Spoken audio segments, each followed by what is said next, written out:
is possibility and limitation. And I find this to be a really fascinating topic because, well, we'll dig into it together. I don't want to get started because I'll end up down a rabbit hole. So let's first get present. So take a deep breath in through your nose, hold it, and imagine sparkling, clean, brisk, crisp oxygen just coursing into your lungs, into your bloodstream, nourishing all your cells and your organs and enlivening you. And as you exhale, exhale any stress, any tension, and allow yourself to become more present as you exhale. Take another deep breath in through your nose. This time, imagine sparkling white light lighting up every molecule in your body and beyond, connecting you with the universe. And now exhale and exhale any remaining tension or stress. And now let's just gently press our palms together. Softly, softly, softly rub your fingers against your palms. Feel the deliciousness of that and enjoy just the sensation of your physicalness right here, right now. Welcome, welcome, welcome, welcome, Helen James. Good morning. Thanks so much for being here. And thanks to everyone else who's joining us this morning or this afternoon or this evening, depending upon where you are. I am really excited to talk about this topic with you. And the topic is really about finding the, the unboundedness within limitation. And so many of us, well, I don't know about so many of us, I think a number of us talk about being unlimited. And the interesting thing is that when we work from a place of no limits, nothing gets done.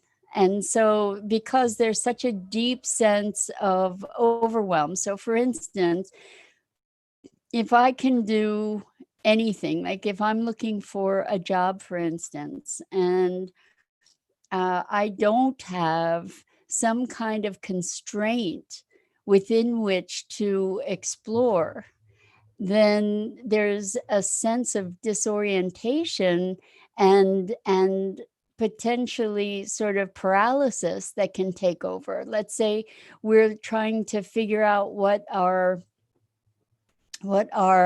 mission and purpose is. And without any kind of context or container to approach that question, we're really just floundering to try to uh, get oriented.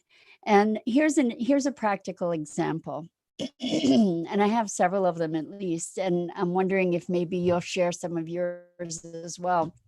But practical example was I was trying to figure out how to get healthier, and I was trying all different kinds of diets, all different kinds of food sort of choices. And at one point, I chose, um, and this works with any different way of eating, for example, but I chose macrobiotics. We don't hear too much about, excuse me, we don't hear too much about macrobiotics these days, but years ago, it was a very popular style of eating for health.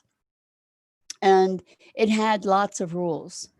So the rules, I don't even remember all of them, but it involved a lot of brown rice and it involved everything being cooked and cooked in a certain way and things cut in a certain way. And the interesting thing that I found, and that was one of the earlier experiences with it, is that by having those constraints, by having those rules, those guidelines, let's call them guidelines, within which I could operate, I found that I had an endless possibility for exploration. I explored all kinds of ingredients that I'd never heard of before. I explored different ways of preparing things that I never knew about. And within those rules, I got to look, or those guidelines, I got to look in areas that I never would have otherwise come across. By digging into the topic, I was able to find an expansion as it, which is interesting because it looks like there was a constraint, like a contraction, but it was really a container within which to then be able to explore freely. And I found that with eating raw foods as well. You know, you have certain constraints. So within those constraints, you look at how you can expand within those constraints. It's remarkable to see how truly creative you can be when you have a context. And so I have a fine arts degree from some years back, and I've always been very creative. Creativity is like a really important part of my life, creative expression. And creative expression can look all different ways. It doesn't have to be just art. It can be in conversation. It can be in thinking. It can be in problem solving. It shows up in all different ways. But I was reading a book on an art process. Good morning, Crystal Marsh. Welcome. Thanks so much for being here. We're talking about limitation and possibility and how limitation breeds possibility, actually. So I was reading this book on encaustic painting, and encaustic painting is painting with wax, and it's a mixed medium sort of art form because you can make it dimensional, you can add in all kinds of other found objects, or it's not um it's got a lot of variations, lots and lots of possibilities. And what was really interesting in the book is that the author said, create a context for yourself, create some guidelines, because then within those guidelines, you can explore unlimited possibilities. Without those guidelines, you'll be all over the place.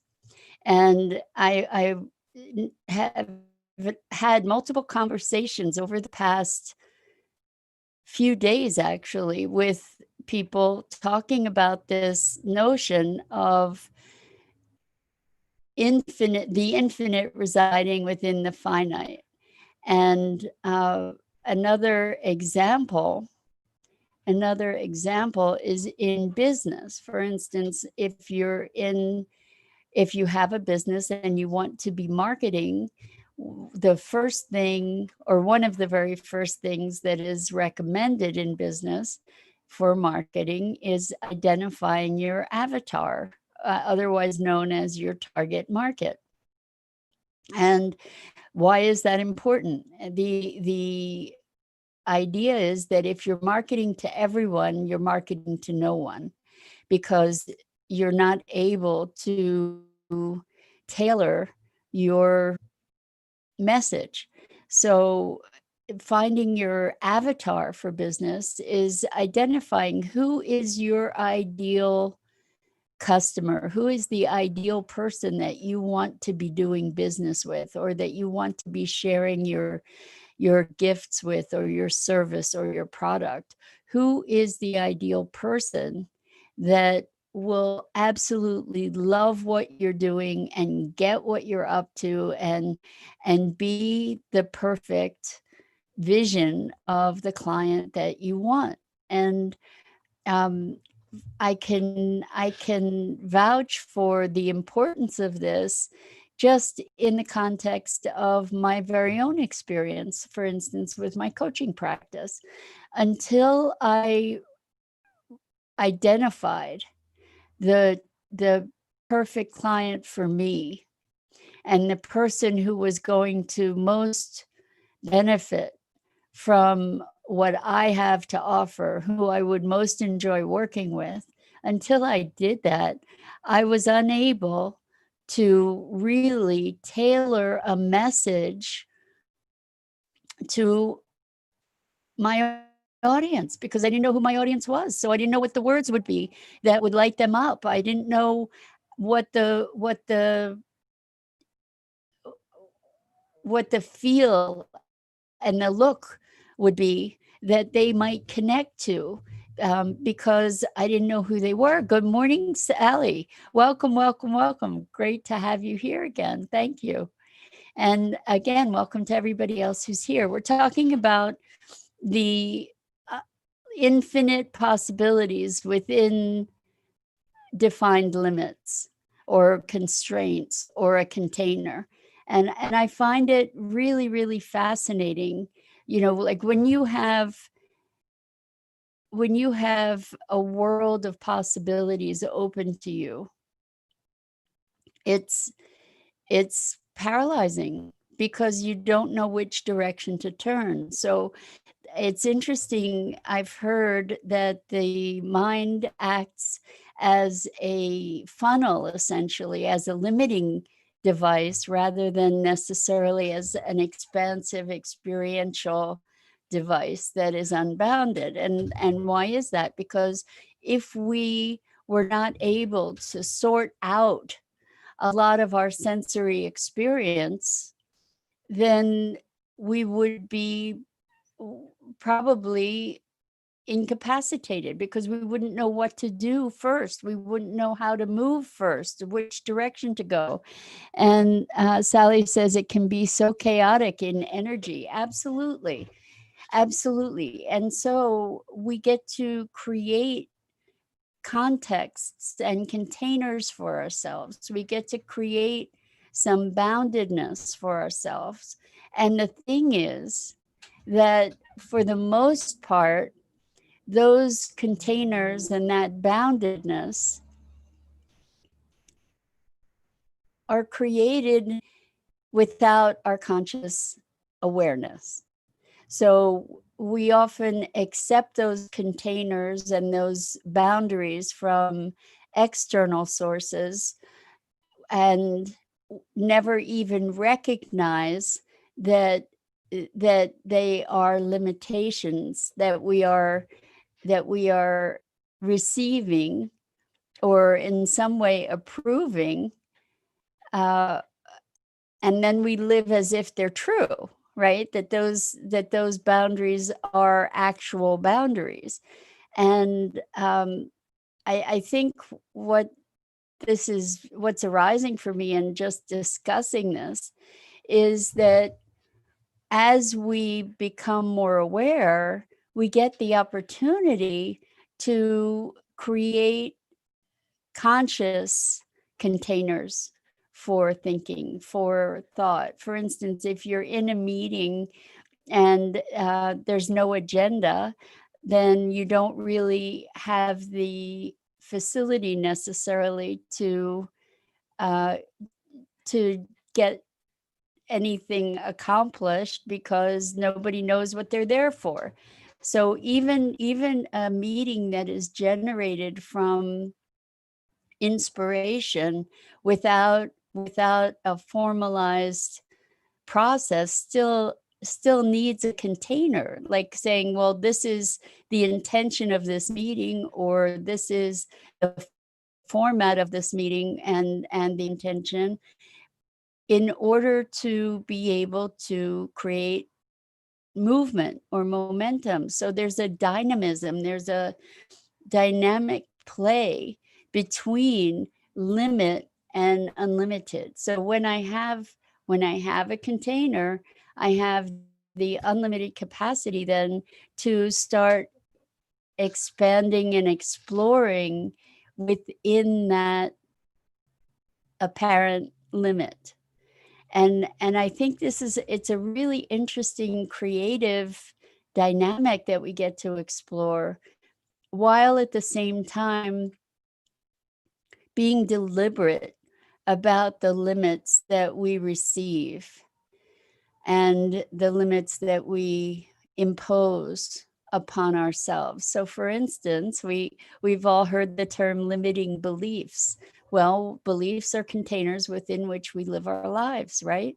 So if I believe I'm too old to do this or that or the other thing, or I'm too young to do this, that, or the other thing, or I'm not smart enough, or I'm not strong enough, or any number of other things. We live as though that's truth. We're working within those containers, and that container can be an inhibition to us, right? It can be an impediment to us and to our capabilities and our possibilities. And so what we're playing with here is how to find a place of creative, dynamic, and vital balance, and I'm searching for the word, balance and constraint, or container. Container is kind of a neutral word. To find a container that enables our richer experience. So, for instance, if we have a hobby, um, I'll just look at, for instance, knitting. I enjoy knitting. I enjoy fiber arts and a bunch of other kinds of fiber arts besides knitting. But let's say knitting, we could find endless exploration in working with certain kinds of stitches, saying, I'm going to create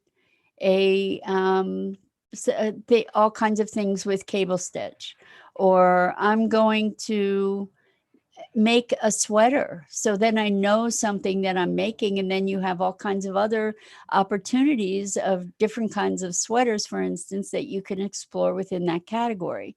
And what's interesting is that in specializing, and I'm this is sort of a specializing is a way of speaking of focus. So but it's kind of ironic. It seems kind of ironic that by narrowing our focus, we open up worlds. But that's my experience over and over and over again.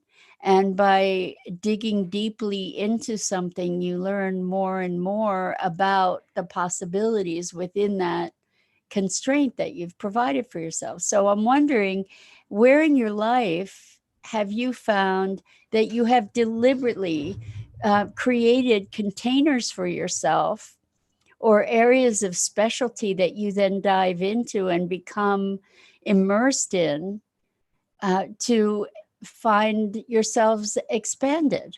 So any kind of area of interest, as you dig in, you can achieve a greater and greater experience of not only expansiveness, but eh, curiosity and wonder, and mastery too. So I don't know if there is such a thing as mastery once and done. I think mastery is a path where you become uh, more and more deeply immersed in the possibilities of something.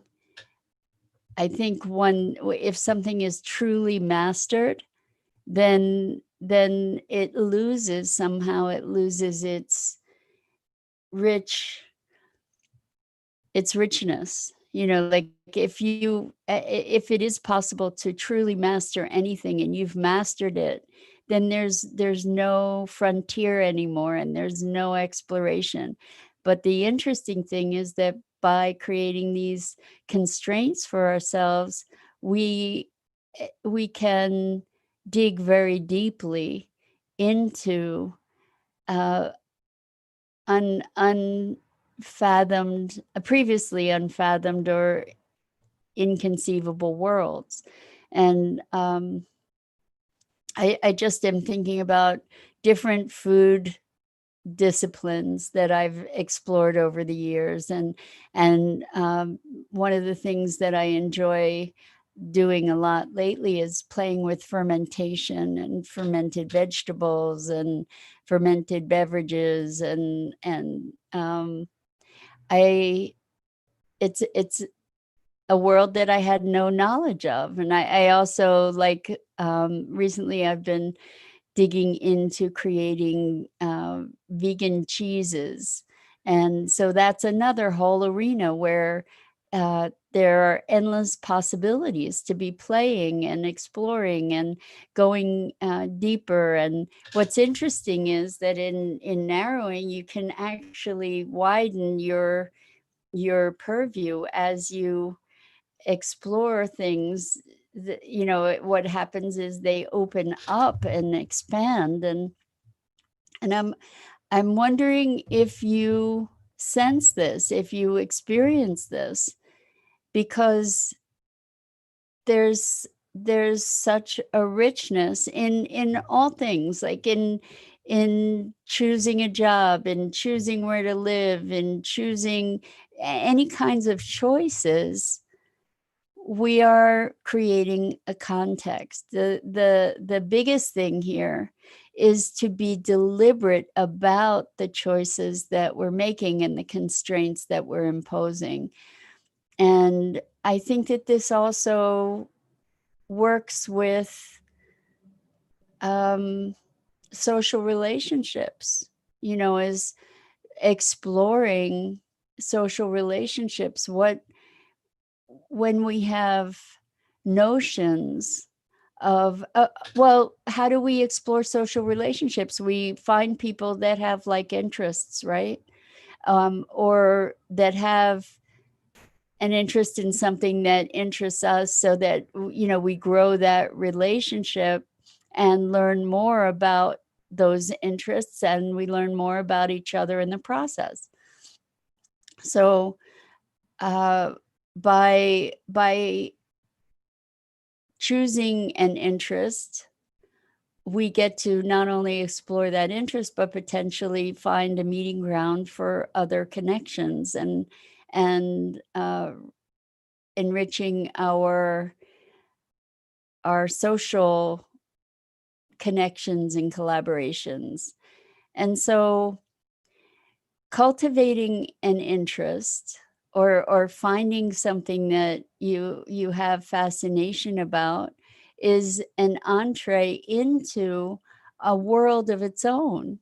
And we get the opportunity to traffic many worlds through our different interests. And I remember, when I was growing up, I had different friends. Hello, Julie Kiss. Welcome, welcome.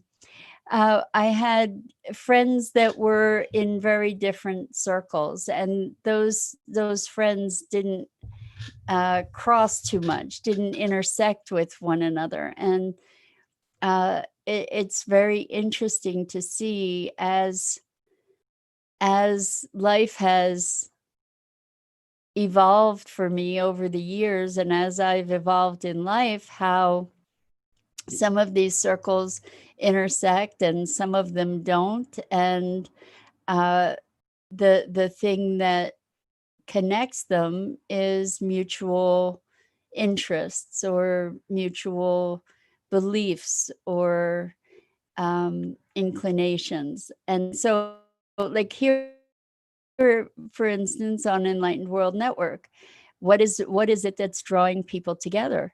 Well, we have certain leanings in common, right? I'm not going to venture to define what those would be, but I would say that consciousness is one of them. Let's say awareness, and looking at what is the nature of our lives, and how does this work.